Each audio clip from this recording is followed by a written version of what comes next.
So you finally got out, and then life kept moving, and you kept moving with it, faster than what was safe, because stopping meant feeling everything you've been outrunning. But the setting it installed, that didn't leave when you left. It was still running, and you didn't notice it. You just kept finding the same room, different address, and same feeling.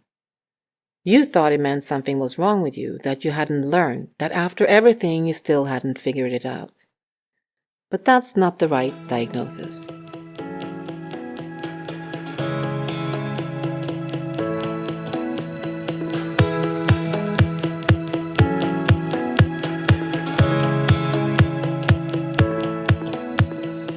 Welcome back to God is My Guru. There's a man in the Old Testament most people have never heard of, even people who grew up in church their whole lives. His name was Jehoshaphat. He was a king of Judah and one of the southern kings after Israel split in two. And the reason most people don't remember him is because his story is not dramatic in the way we expected dramatic to look in the Bible. He didn't fall like Saul. He didn't cover up a sin like David, and he didn't fragment like Solomon. Jehoshaphat was, by most measures, a good man. He sought God, he removed idols, he sent teachers throughout the land so people could actually learn what was true. He cared about more than politics. He cared about the spiritual direction of the people in his care. But still, he kept walking toward people he already sensed were going to cost him. Not once, but again and again and again. When you grow up inside a system that tells you what to feel, and then tells you what you actually feel is wrong, something gets damaged. It's your internal compass, the thing that is supposed to tell you, this is safe, this is dangerous, this person is trustworthy, and this person is false. The very instincts that were supposed to protect you got used against you, and it became your survival method in the madness that you got so used to you didn't even notice it was there. Think of it like a computer fan. You stopped hearing it because it never stopped, so it became the background, the permanent hum underneath everything. And you built your whole life on top of that sound without knowing it was there. So when you finally got free and the system was gone, the compass didn't automatically correct itself, because it never learned to point toward the true north. So your compass kept navigating toward what felt familiar on a subconscious level. The moment we can tell there is something that is wrong with the navigation for Jehoshaphat is when he aligns himself with Ahab.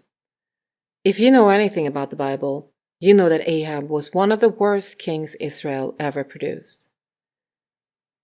And I'm sure you heard about his wife, a woman who persecuted prophets, engineered murders, controlled narratives, and merged power with religion in a way that made truth impossible to speak near her without a cost. Ahab was not subtle corruption, he was known corruption. And still, Jehoshaphat, the good king, the sincere man, the one who removed idols and sent teachers into the land, moved toward him. He made alliances with him, he joined families through marriage, and he stood beside Ahab. And the question the text quietly asks is not, how did he not see? The question is, he could see it, so why did he stay? Before one battle, Jehoshaphat asks a question that reveals everything. He is already in the room, he has already agreed to the alliance, he is already dressed for battle, and he asks, is there not a true prophet here? One that actually speaks from God and not from political convenience? He could already feel it. Something in him already knew the prophets around Ahab were telling Ahab what Ahab wanted to hear. Something in him already registered that the room was wrong. He sensed it. He asked the right question. And then he went into the battle beside Ahab anyway. I'm sure that many of you have been in rooms like that. Maybe not literal rooms, maybe a relationship, a church, a friendship, a job, a family dynamic you kept returning to. And there was a moment, maybe more than one, where something in you asked the same question Jehoshaphat asked. Isn't there something wrong here? And then you stayed anyway. Not because you were naive or gullible, not because you didn't feel it, but because the compass had been trained to navigate toward the familiar.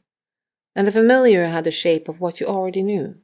The voice that sounds like authority but is really condescending. The person who offers belonging with a hidden hook, and the system that already knows how to hold you. That shows that discernment inside of you was active, but the inner system hadn't been calibrated with the boundary system yet. That is what it looks like when the instrument you needed the most was disabled. So let's go back to this situation with Jehoshaphat, where Ahab does something that reveals exactly who he is before the battle. He knows the enemy has been told to target the king. He knows danger is coming specifically for the person in charge. So he disguises himself. He takes off his royal robes, he becomes unrecognizable, and Jehoshaphat, he goes into battle in full royal dress, visible, exposed, the obvious targets.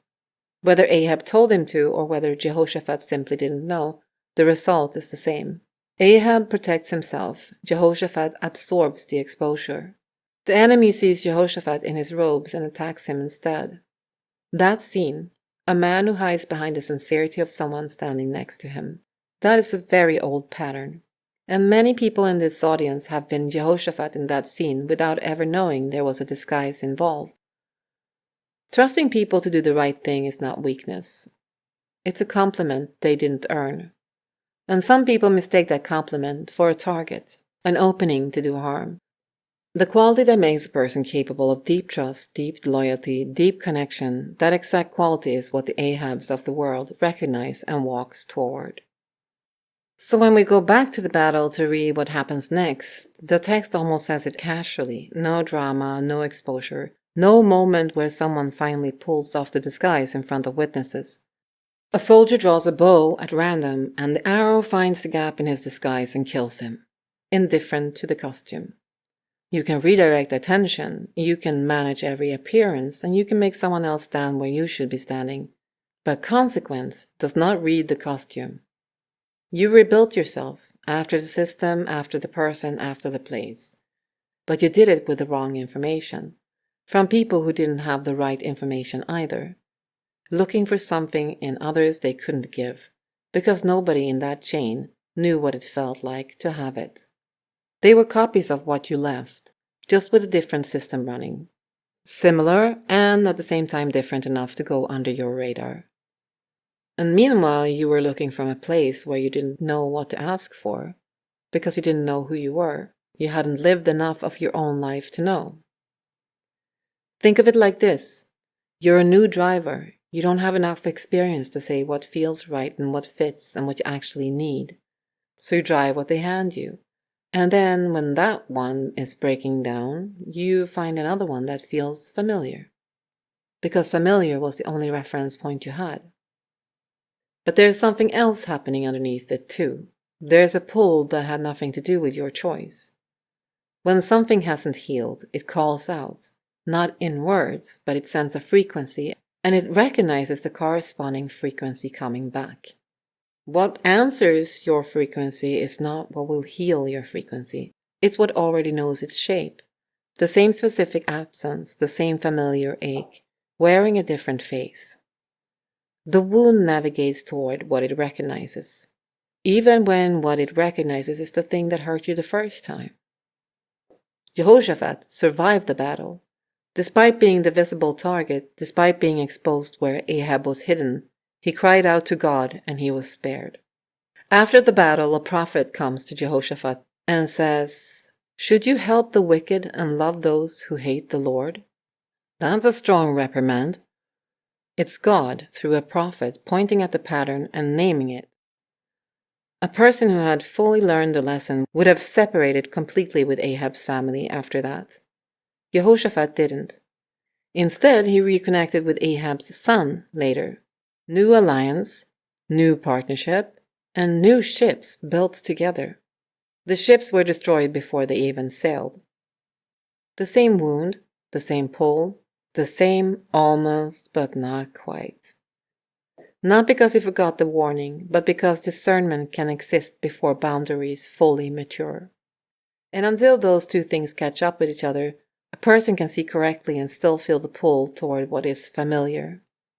A lot of people out there are Jehoshaphat because they were handed a compass that was calibrated inside walls. and then sent out into open terrain and expected to navigate. An angry, controlling person is not usually evil. They're usually wounded, and they soothe it the only way they learned, through control, through dominance, through making others smaller so they themselves can feel safe. Because chaos once hurt them too. And sometimes the wound is not the whole story. Sometimes the person chose, and you're not required to call their choice anything other than what it was. Either way, whether wounded or willful, it's not your job to fix them. Understanding why someone is the way they are doesn't mean you're required to stay in their path. When you meet the person who's genuinely settled, with no old script running, no familiar dynamic to perform, no feeling of almost being enough, it can feel at first like nothing is happening, like absence, like something is missing. Because there's no one disapproving of you being you.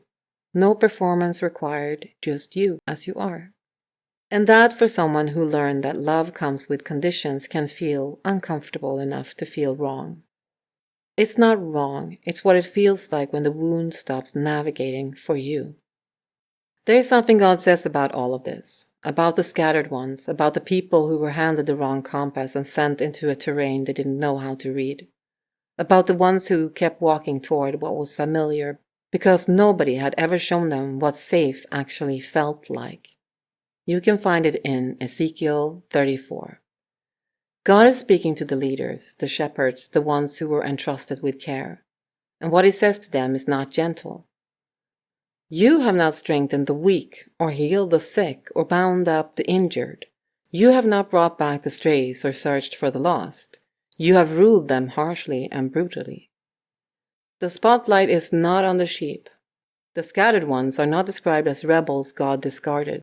They're not described as people who wandered because of weakness or sin or failure to understand. They are described as people who were neglected, driven away, ruled harshly, left exposed by the ones who were supposed to protect them.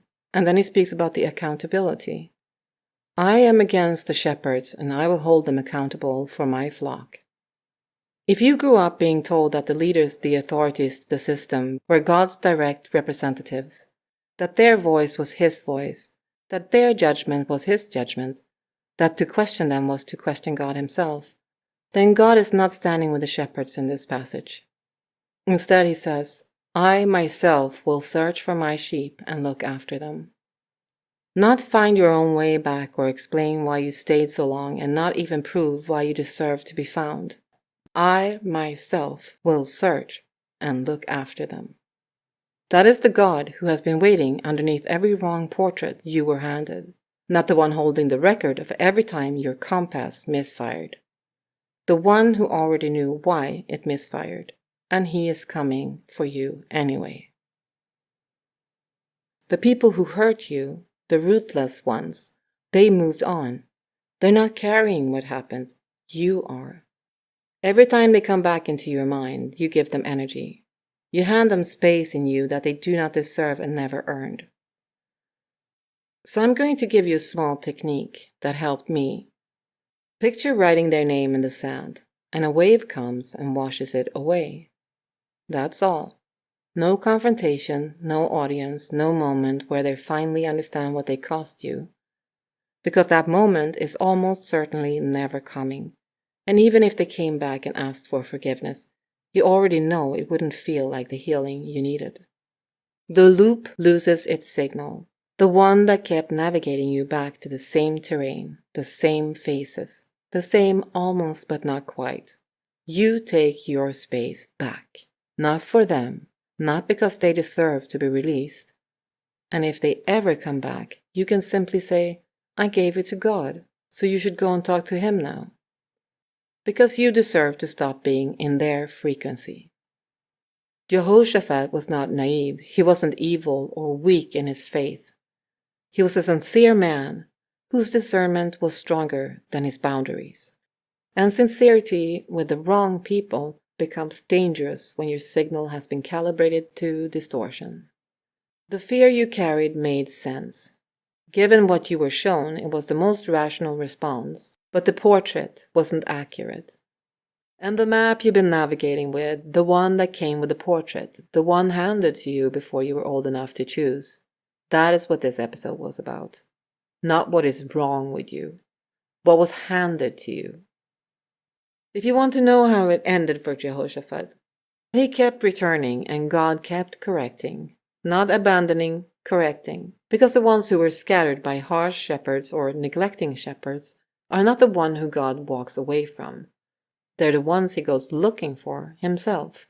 Now you can see it, and that's where it starts.